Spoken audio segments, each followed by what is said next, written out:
Sweetheart. Wanted, sweetheart. Hello, ma'am. Hi, Kumusta po?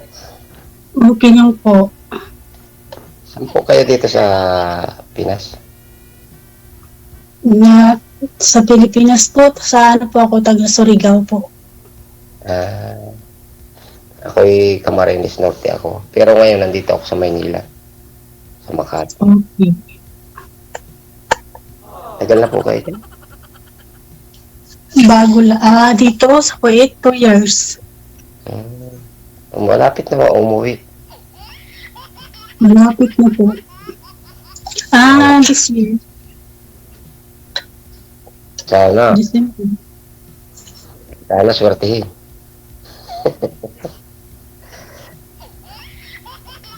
Ilan na po lang?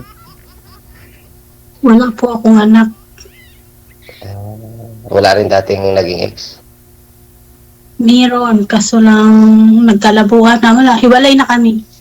Pero hindi ko asawa, hindi kami boyfriend lang. Hindi ako nagpakasal. Ako may naging kalibin ako, may anak kami isa. Kasi yung anak ko nandun sa magulang ko. Bali ano na siya, 8 taon na siya. Babae. Okay.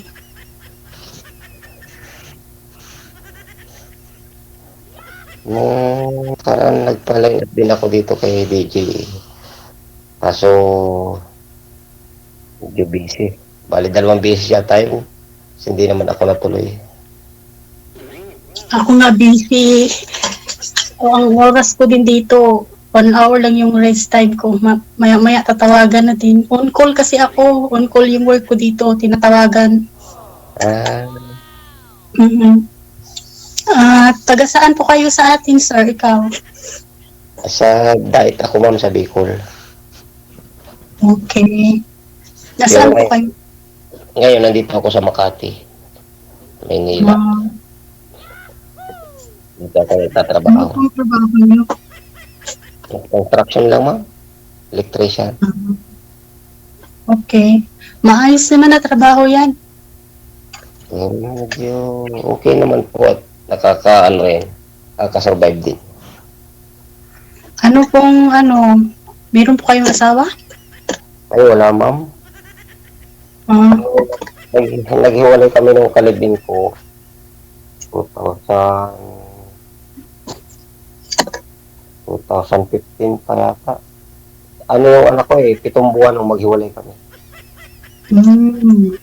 Parang 15 o 16. Ilan anak mo? Isa lang, ma'am, babae. 8 taon.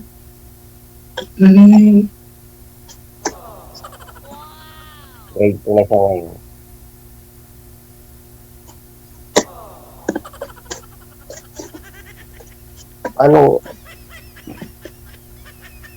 Anong on-call, ma'am, yung trabaho mo dyan? Hindi ka dumaan ng agency? Dumaan ako ng agency. May amo ako na employer ko talaga yun lang. Tinatawagan kasi ako pag nandito ako nagtatambay sa taas. May mga trabaho kasi sila lahat. Tinatawagan ako na yung hindi ko alam ang oras na bigla akong tinatawagan, ganon. Kaya nga nung sumali din ako dito isang beses, nahinto rin kasi biglang may tumawag sa akin. Ganon yun. Hindi rin kayo nag-usap nun, ma'am, off-cam, nang nakausap po ninyo dito, na nabitin yung pag-uusap nyo? Hindi ko naman alam ang niya, hindi ko kilala. Ito kilalanin mo na, ma'am, para mag-usap kayo mamaya. Sana nga, sir, ay magkatotohanan na at malapit na rin umuwi si madam. Tagal pa, December. December pa po itong December na darating. Ay, saglit na rin, madam. Madali ng pag-ihing kayo. Baka sakali makaranas naman ng maikasal.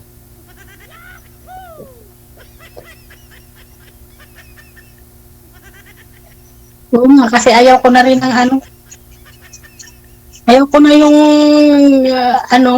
live-in kasi halimbawa nandito ako sa ibang bansa tapos nagluloko yung doon sa ayaw ko ng gano'n. Karamihan naman ma'am ganoon, magbabae man o lalaki pagka nasa malayo, lalo na sa ibang bansa. Kung hindi magloko yung babae na nasa Pilipinas, nasa ibang bansa ang nagluloko. Kadalasan na ko gano'n. Nakikita ko. Kaya swertihan lang din siguro kung makakuha ng totoo, yung handang maghintay. Wag Ang na, ganda mo pala. wag na mag-abroad ah. Eh, pwede ka. Pwede hindi na mag-abroad kasi maganda pa. Pangit ako. Kaya, Yun nga yung pag-abroad nga ang dyan niya ako na sa pag-abroad ko. Pero kung itong time na to, syempre may edad na tayo. Kung swertehin, hindi na mag-abroad. mas maganda po gano'n. Kasi mas maganda yung ating nakikita at saka nasusubaybayan yung bawat isa. Kung ano lang, kung anong meron. Yun na lang ang Ngayon, ma'am. nakikita. Ngayon, ma'am, anong hanap mo sa isang lalaki? Siyempre, single pa kayo, hindi po kayo na ikasal. Di ba, wala pa po kayong anak. Anong hanap mo sa magiging makasama mo sa buhay? Yung totoo. Totoo yung niya, pagmamahal. Hindi yung ipaglaban niya talaga ako hanggang sa dulo. Mm-mm. Yun, hindi lang, laro lang kung ayaw ko ng ganun. Kasi syempre, matanda na tayo, may mga edad, may na tayo, nasa edad na tayo, di ba? Seryoso. Totoo yung pagmamahal, hindi yung lang. Ginagawang laro lang yung Oo. isang ginagawang laro lang yung pastor, yung po pangalan nyo? Di po kayo kilala. Ano pangalan niyo, sir? Sir Billy. Ha? Ikaw, sir, Sino ano? ba ang pinagsabi mo? Ako? Sunny. Opo. Sunny po. Sani ko. Sunny. Sani. Sunny. Ano pong apelyido niyo? Ores ka ma'am. Karisto? Ores ka. Iska, okay. Sana. Ako naman. Ako,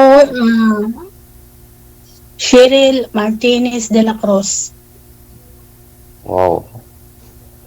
Parang pamilya ng mayayaman yun ah. Naman, merong kunti lang. Hindi yung naghihirap talaga. Merong kaya, pero hindi mayaman.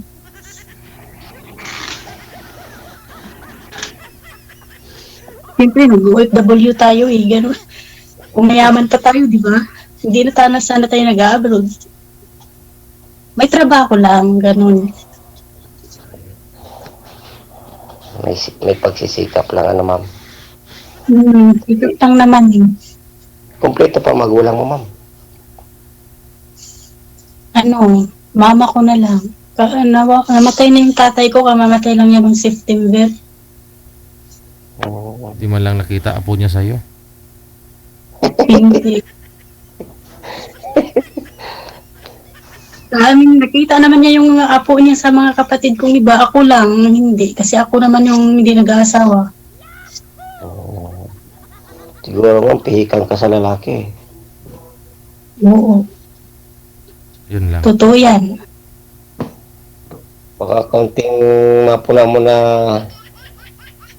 medyo masakit ang mata mo, tinatalikuran mo agad. Hindi naman kasi, syempre kung mabait, hindi ko naman hinahanap sa tao yung gwapo or ano. Ang importante yung totoo at saka kaya niya akong buhayin, ganun. Kaso medyo may edad ako sa'yo. May taon ka na po. Mga 45 na ako. Wala naman sa edad po yan. 5 years ah. 5 years. Mapag-usapan.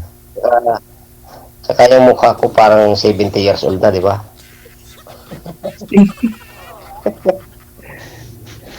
Namamature ko sa trabaho. Lalo sa ngayon, bali mag-isang buwan na ako na trabaho ako araw-gabi. Ngayon linggo lang ako nagpahinga. Tulog maghapon. Hmm. Pagka-araw, nandito ako sa company na pinapasokan ko. Pagkagabi, simula alas 6 hanggang alas 2 ng madaling araw, nandun ako sa ini-extrahan ko. Okay. Masipag ka naman po pala. Kailangan lang. Bakit? Pag hindi ka po nakapag-asawa, sir, yung ay nakapag, nagpakasal ba dati? Hindi man. Kasi yun ma'am naging kalibing ko dati. Ano siya, hindi rin siya kasal sa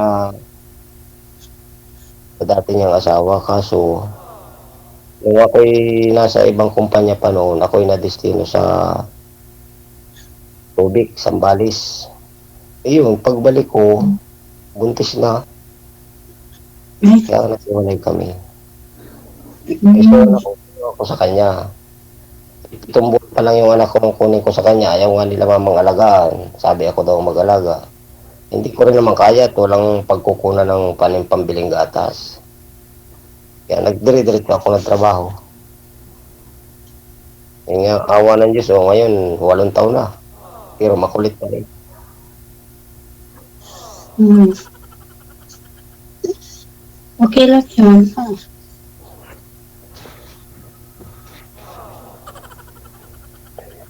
Pagka ano mamaya pag-apply, di add kita. Sige po, add niyo po ako sa FB. Mamaya pag-apply natin. Sige po, kay Sir DJ na lang kasi alam naman niya FB ko eh. Hindi ko, Nanonood ako sa programa niya palagi. hindi ko alam, ma'am eh. Kasi kay sir mo ibigay kasi si sir yung nanghingi. Wala tamang sa live yun, ay. Hmm. Kasi baka bigla akong tawagan. Oh, mamaya pag off cam, ibigay niyo yung ano, yung Yung Facebook. bawat isa. Sige po. Yes. Pero kahit may oras ka na mag-reply o may oras ka na mag-usap tayo, kakapag-usap tayo. Malay natin, baka matsambahan ko na maakit ko yung kalooban mo. O di, wow.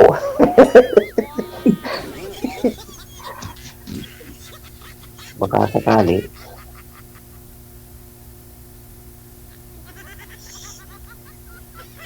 Manliligaw, ma'am. Ilan po manliligaw mo ngayon? Ako? Mm. Manliligaw, marami po nakapila sa Messenger. Kaso lang wala po akong hindi sila ang priority ko eh. Yun lang. Ang manliligaw hindi priority.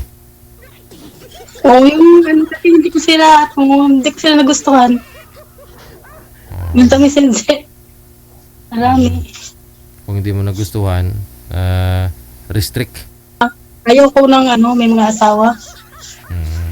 Halata naman pag ano. Mahirap na makahanap ng yung walang sabit ba? Bakit yung mga manliligaw mo lahat may asawa, ma'am? May mga asawa, kaya ayaw ko. Sinabi nila sa'yo. Kasi, na-experience ko na din sa yung boyfriend ko dati na sinabi walang asawa pero may asawa pala yun. Yung ayaw ko, gusto ko sigurado na wala talaga siyang sabit. Yung nakasama mo dito sa Maynila, sa Pinas, yun po yung may asawa pala. Sa Pinas. Sa Pinas, kasi dito sa bawal naman yung boyfriend dito sa ibang bansa. Hindi, ibig po sabihin, di po ba may ka-live-in po kayo dati? Iba pa yun? Iba yun? Iba yun? Ay, hindi. Isa lang yung boyfriend ko, yun lang ang kalibin ko, wala na pong iba. Mm-hmm. So yun po, Isa lang, may asawa pala yun? may asawa. Kaya nung nag-abroad na lang ako ulit, kumbaga, dinistensya ko yung sarili ko na Oo. Bakit naman? Hindi mo nalamang may asawa? Nung nanliligaw sa'yo, pinikilala mo pa lang? hindi ko nalaman, hindi.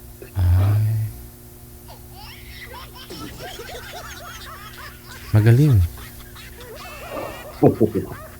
Magaling magtago. Tago. Kaya nga, magaling. Pero, wala, lumalabas din naman ang masama. Pag masama, lumalabas naman talagang totoo. Mm. Mm. Siyempre, kasi halimbawa, pag may asawa yung lalaki, pag nagpo-post ka ng mga picture nyo, gano'n, nakikita, di ba? Mm. Yun, doon na lalaman. Mm. So, ibig po nun sabihin na nung kayo na nagpo-post na kayo sa Facebook, nagsasama na kayo. Oo, pero hindi naman kami, hindi kami matagal nagsama. Saglit lang. Kasi nalaman ko agad, wala kaming anak. Di sana nung nanliligaw pa lang sa sayo at saka nung boyfriend mo pa lang siya, hindi pa lang kayo nagsama, pinost mo na kagad. Sana wala pang nangyari. Yes, Oo. Tagal na din naman po yun. 3 years na po nakalipas. Move on na lang, nangyari na. Alam mo, buo na lang po talaga. Yun na. Nangyari ang dapat mangyari.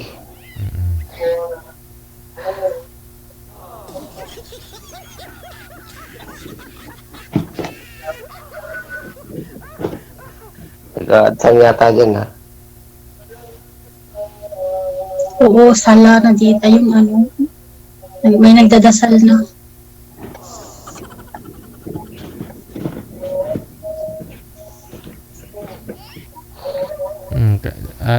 Kailan ka po uwi ng Pinas, ma'am? Matatapos po ako dito ngayong September po ako matatapos. Pero I'm sure na hindi kasi alam ko na kasi ang dito pag matapos ako ng September halimbawa uuwi ako, hindi ako niyan makaka-uwi agad. Siguro mga December na, ganun. Kaya yan ang sure na uwi ko December or first week ng January.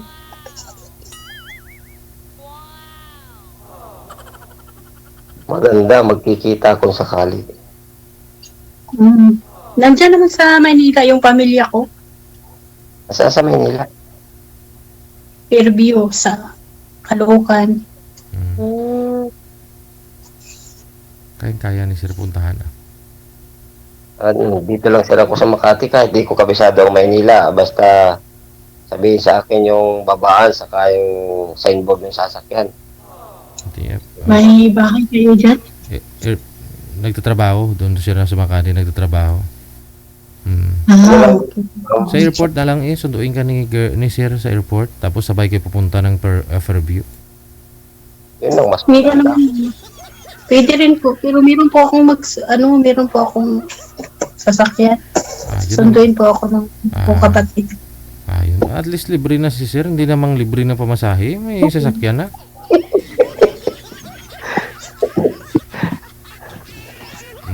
parang ngayon na dama. Kasi galing airport, kung itataksi ni Sir, siyempre si Sir magbabayad nun. 1,000 din yun. Mga, dyan po siguro, pag dilaw sa sasakyan mo, mga 1,500, 2,000 yan. Galing airport. Oo naman. Hindi, libre na ipang libre ni Sir. Hindi na makapang libre. Nga lang, siyempre, dapat busugin mo na rin, Sir, yung pagdating ni girl. Kailangan mo rin handaan doon sa bahay nila. Siyempre, pakitang gilas ka na rin sa mga pamilya niya doon, no? Sa Fairview. Oo. Para buto sila sa'yo Wala namang problema, Sir. Basta magkakatuluyan Oo. Napaghahanda naman.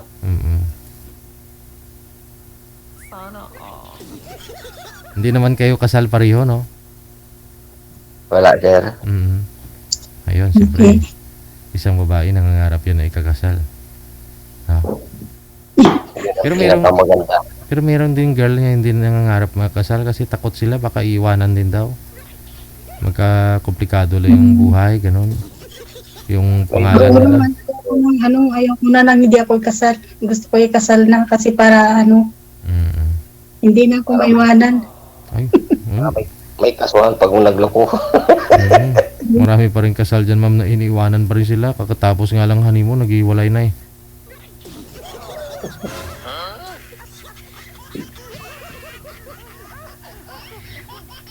Yun ang laban ng kasal. Pag may nagloko, may kakasuhan.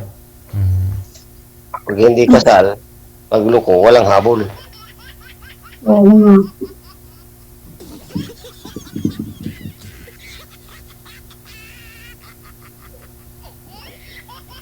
Tanong pa po Pero kayo, ma'am. ang babae, ayaw talaga ng kasal. Mm. At ang katuwiran, kasal man o hindi, kung talagang maghihiwalay, maghihiwalay daw. Dapat kasal talaga kung talagang pareho po na deboto, isa buhay yung bendisyon ng pagkasal ng mag-asawa. Pero kung hindi naman naniniwala doon, sakto lang sila mangimbita ng tao, saksiyan sila doon na kunyari kinasal sila, tapos di naman nila isa buhay yung bendisyon. Galing po doon sa mensahe, ano sa kanila, nagtali sa isa't isa. Walang silbi yung kasal, no? Magluloko, hiwalay pa rin yan. Oo. Yung purpose bakit kinasal yung tao mag-asawa, di ba? Yun po yun. Isa buhay nila yung bendisyon, yung salita ng Diyos doon sa mga nag-iisang dibdib. Ganun. Nagagayat na sila mo, parang napapaalis na.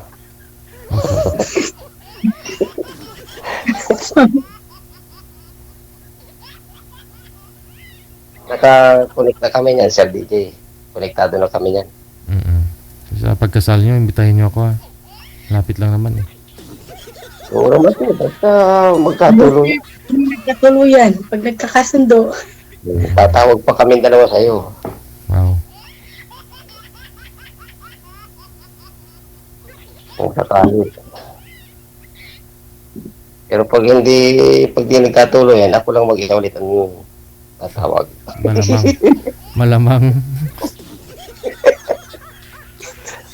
Kung may isang magpa-line up sa inyo dito sa susunod, sigurado yan. Walang kasal na mangyari. So, paano yan? Good luck na lang ha.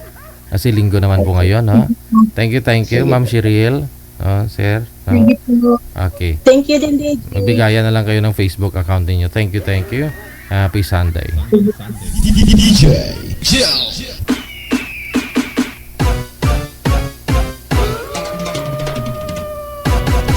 Sunday, Golden Evening. Oras natin 24 minutes after 10 o'clock. Kayo po yung